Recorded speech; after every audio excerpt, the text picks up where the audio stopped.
I've told this story exactly twice in my life. Once to my daughter, who didn't sleep for 3 days, and once to a pastor in Odessa who told me to pray and never speak of it again. I'm speaking of it again. It was October of 2019, and I was 61 years old, driving a stretch of highway between nowhere and nothing in West Texas. I'd just spent 2 weeks settling my late brother's estate in El Paso, sorting through 40 years of a man's life, boxing it up, watching strangers haul it away for pennies on the dollar. I was hollowed out. Grief does that to you at my age. It doesn't knock you flat the way it does when you're young. It just empties you, slow and quiet, like a slow leak in a tire you don't notice until you're already on the shoulder. I should have pushed on to Midland. I had a motel reservation there, chain place, clean sheets, complimentary breakfast. But around 11 at night, the sky ahead turned the color of a bruise, lightning walking across the horizon like it owned the land. And I wasn't about to drive into that alone. That's when I saw the sign. Harlan's Motor Court, vacancy, color TV, air conditioned.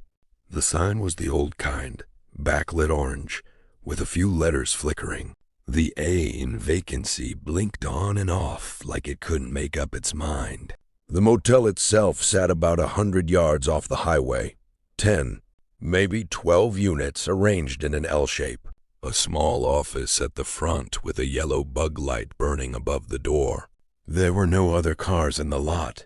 I almost kept driving. I didn't. The man behind the desk was somewhere north of 70, thin as paper, with eyes that seemed to be focused on something about 6 inches behind my head. He gave his name as Earl. He took my cash, $38, which should have told me something right there, and slid a key across the counter. Actual metal key on an actual plastic fob. Room 9. You'll be comfortable, he said. Not you'll be comfortable there, or it's a nice room. Just, you'll be comfortable. The way you'd say it to someone at a funeral. I asked if there was anywhere nearby to get food. He stared at me for a moment longer than was natural. Kitchen's closed, he said. Has been for some time. I thanked him for nothing and walked to room 9.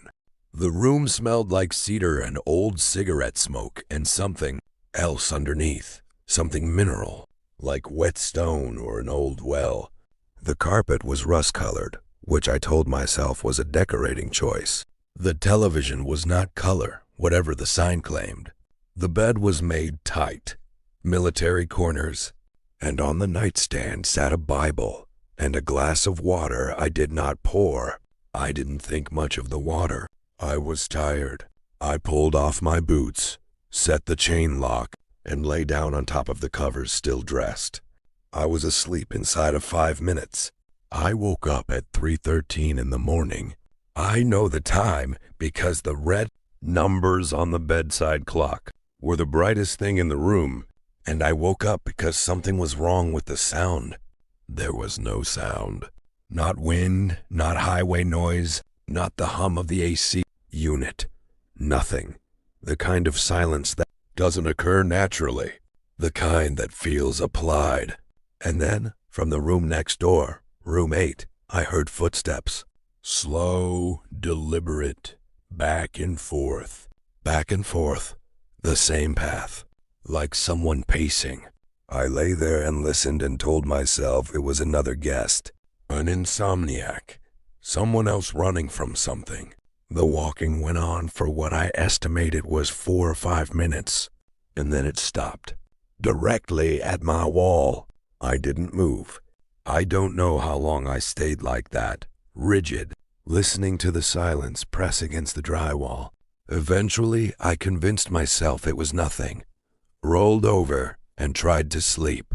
In the morning, I use the word loosely, it was still dark outside. I went to the office to ask about checking out early. The parking lot was empty except for my truck. I noticed, for the first time in daylight's early gray, that the unit directly beside mine, room 8, had no curtains in the window. No furniture visible inside. The door I saw as I passed had no knob, just a round hole where the hardware used to be. The room was vacant, had been for a long time by the look of it. Earl was not in the office. I stood at the counter for a few minutes, then left $30 under the key and walked back to get my bag. That's when I saw the photographs. I hadn't noticed them the night before. They lined the short hallway between the office and the breezeway. Maybe a dozen framed photos, the black and white kind. Guests and staff from what looked like the 1950s and 60s. People smiling in front of the motel. The sign in the background. Children squinting in the sun. I was about to walk past them when one stopped me cold. It was a photograph of a man standing in front of room 9. He was maybe 40, heavy set, wearing a short-sleeved shirt and holding a fishing hat, smiling like he'd just heard a good joke. The caption beneath the photo, handwritten in old ink, read, Harold P., Room 9, September 1961. Last known photo. Last known photo. I stood there in that hallway and read those 3 words 4 or 5 times.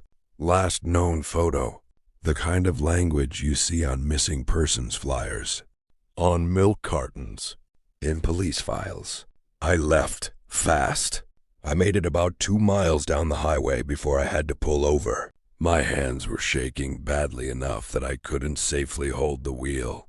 I sat on the shoulder for a while with the hazards on, watching the sun come up over the scrub, and I tried to slow my heart down. When I got home, I did what any reasonable person in the internet age does.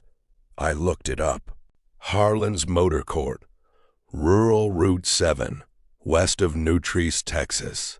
I found a single reference, a digitized clipping from a Midland newspaper, dated November 1987. It was brief. A local landmark, it said. Harlan's Motor Court had been closed since 1971. Following a fire that destroyed the office and 2 units. The owner, a man named Earl Harlan, died in the fire.